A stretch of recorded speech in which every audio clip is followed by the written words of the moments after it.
তো আপনারা জানেন বর্তমান সময়ে অনেকেই নবীর শানে বেয়াদবি করে, কেউ দাড়ি রেখে কেউ দাড়ি সেটে, পার্থক্য এক জায়গায়। কারো দাড়ি আছে ওনারাও বেয়াদবি করছে, কারো দাড়ি নাই ওনারাও বেয়াদবি করছে।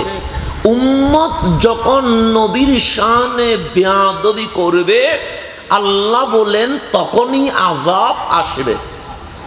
আযাব আসার অন্যতম কারণ, আমি বলি নাই আপনি কোরআন উল্টান, আমি বলি নাই আপনি হাদিস উল্টান, আমি বলি নাই আপনি বাবা আদম সফিউল্লাহ থেকে শুরু করে আজ পর্যন্ত তারিখ দেখেন, এই জমিনে যত আযাব যত বিপদ হয়েছে এক নাম্বার কারণ উম্মত নবীর শানে বেয়াদবি করেছে।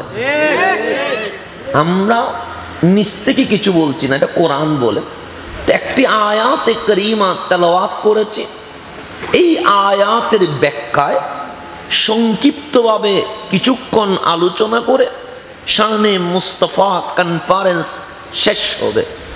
আমরা মানুষ, এতে কোনো তো সন্দেহ নেই। মানুষ হওয়ার পর আমরা মুসলিম, এতেও কোনো সন্দেহ নাই। আমাদের ধর্ম ইসলাম, এতেও কোনো সন্দেহ নাই। ঈমান কোনটা দামি? আল্লাহ বলে ইউমিনুনা বিল গায়ব, ঈমান সেটাই দামি যেটা চোখে দেখে নয়, না দেখে ঈমান আনে। এটা ঘোষণা কার? আল্লাহ। এটা গভীর মনোযোগ দিবেন। আমরা সবাই মুসলিম, এতে কোনো সন্দেহ নাই। নবীজির সেই মসজিদে নববী, সেই নববীতে যারা নামাজ পড়েছে নবীর পিছনে, ওদের চেয়ে দামি আর কেউ হতে পারে? ওনাদের চেয়ে দামি আর কেউ হবে? নবীজি দেখেছেন, ছিলেন আবু বকর সিদ্দিক আকবর হয়ে গেছেন। নবীজি দেখেছেন, ছিলেন ওমর হয়ে গেছে ফারুক আজম। নবীজি দেখেছেন, ছিলেন ওসমান হয়ে গেছে জুন্নুরাইন। নবীজি দেখেছেন, ছিলেন আলী হয়ে গেছে মাওলায়ে কায়নাত। দামি করেছেন কে? রহমতুল্লিল। একটু গভীর মনোযোগ। নবীর নামাজটা কেমন?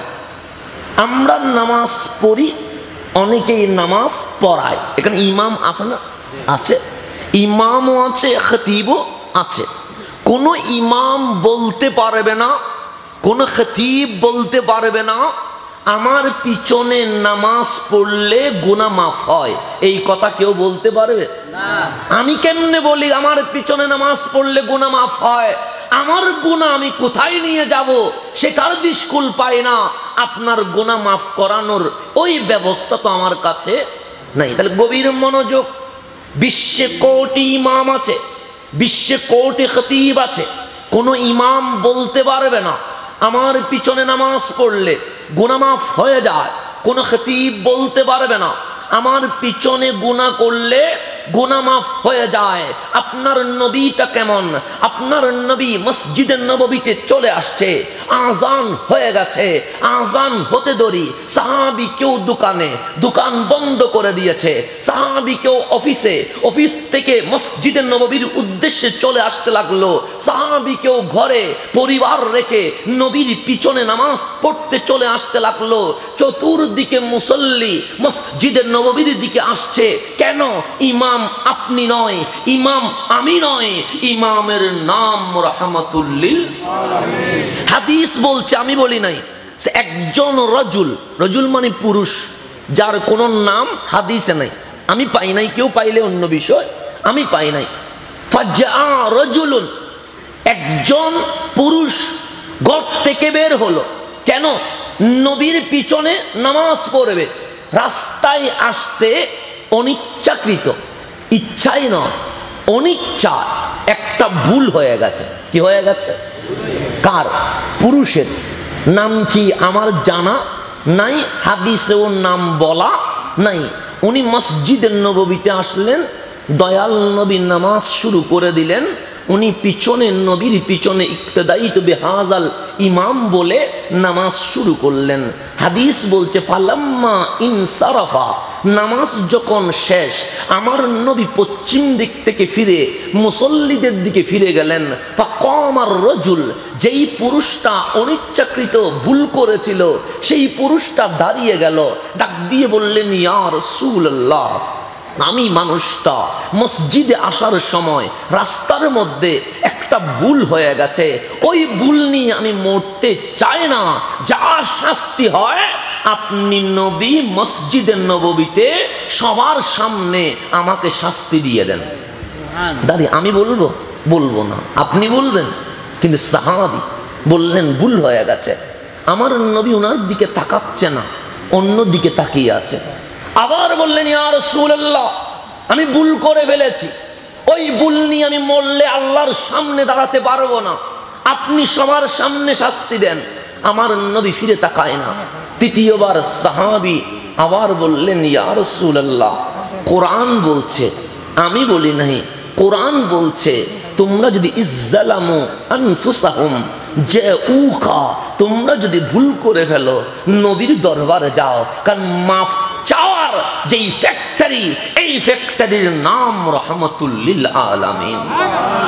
আল্লাহ গুনাহ করলাম, মাবুদ চায় বান্দা ইবাদত করবে, আল্লাহ চায় না বান্দা গুনাহ করবে। গুনাহ করলে মাওলা নারাজ হয়, আমি ভালো করলে মাওলা রাজি হয়। সাহাবী বললেন, নবী গো, ভুল যখন হয়ে গেছে আল্লাহ নারাজ হয়ে গেল, ভুল যখন হয়ে গেল রাহমাতুল লিল আলামিন আমার দিকে চায় না, তো নবীও যদি নারাজ হয় যাব কোন দিকে? এতটুকু বলতে দেরি রাহমাতুল লিল আলামিনের রহমতের জোয়ার চলে এসেছে। আমার নবী তার দিকে তাকালেন, ডাক দিয়ে বললেন, সাহাবী আতুসাল্লি মাই, তুমি কি আমার পিছনে নামাজ পড়েছো? সাহাবী ডাক দিয়ে বলেন, লাব্বাইক ইয়া রাসূলুল্লাহ, নাম সাল্লাইতু মাক, হ্যাঁ আমি আপনি নবীর পিছনে নামাজ পড়েছি। আমার নবী ডাক দিয়ে বলে, সাহাবী এখনো চিনো নাই আমারে, আমি তো সেই মুস্তাফা যার পিছনে নামাজ পড়লে মুসল্লির জীবনের গুনাহ মাফ হয়ে যায়।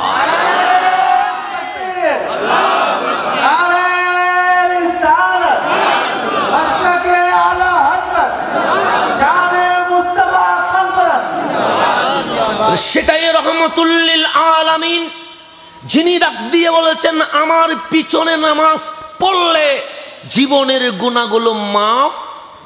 সেই নবীর পিছনে নামাজ পড়েও অনেক মুসল্লি জাহান্নামে চলে যাচ্ছে, আছে না নাই? আছে।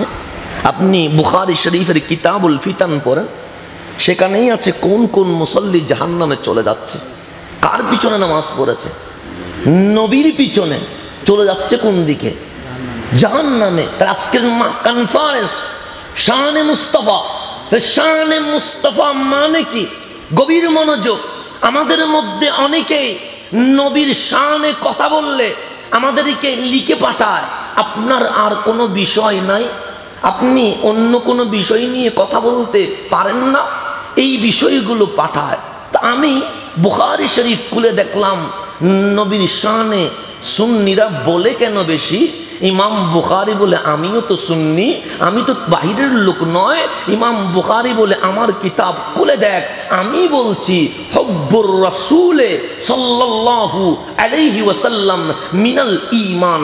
নামাজ পড়া ফরজ, কখনো ওয়াজিব, কখনো সুন্নাত, কখনো মুস্তাহাব, এরকম আছে না নাই?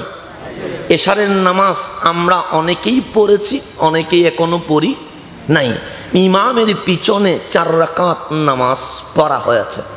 এই 4 রাকাত নামাজ কি? ফরজ। ফরজ পড়ে আবার 2 রাকাত পড়লেন, এই 2 রাকাত কি? সুন্নাত। 2 রাকাত পড়ে আরো 2 রাকাত পড়লেন, এটা কি?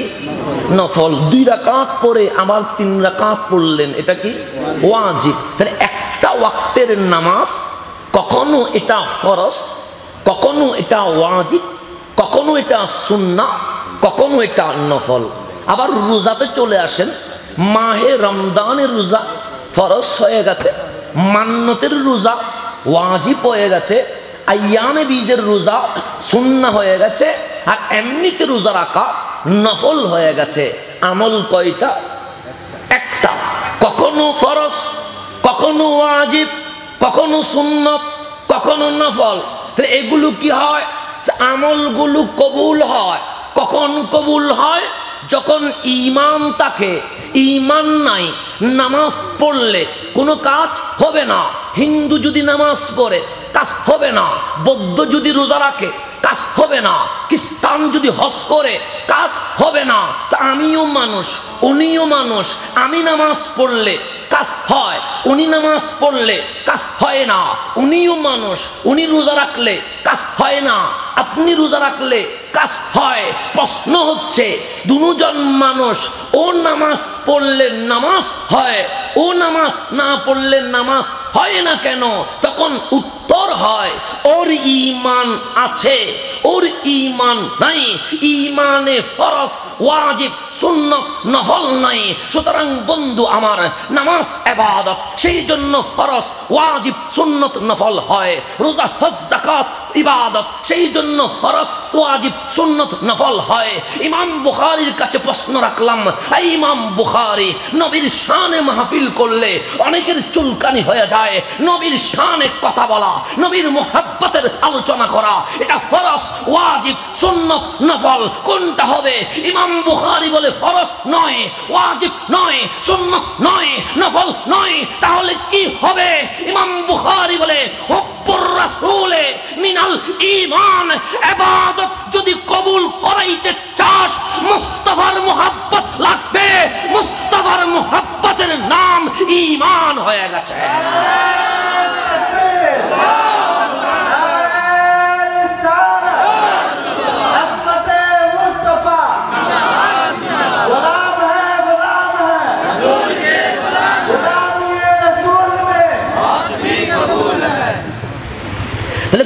গভীর মনোযোগ। আপনার নামাজ, আপনার রোজা, আপনার হজ, আপনার যাকাত, ইবাদত গুলো যদি কবুল করাইতে চান, আপনার কাছে নবীর মুহাব্বত লাগবে, শান লাগবে, মান লাগবে, সম্মান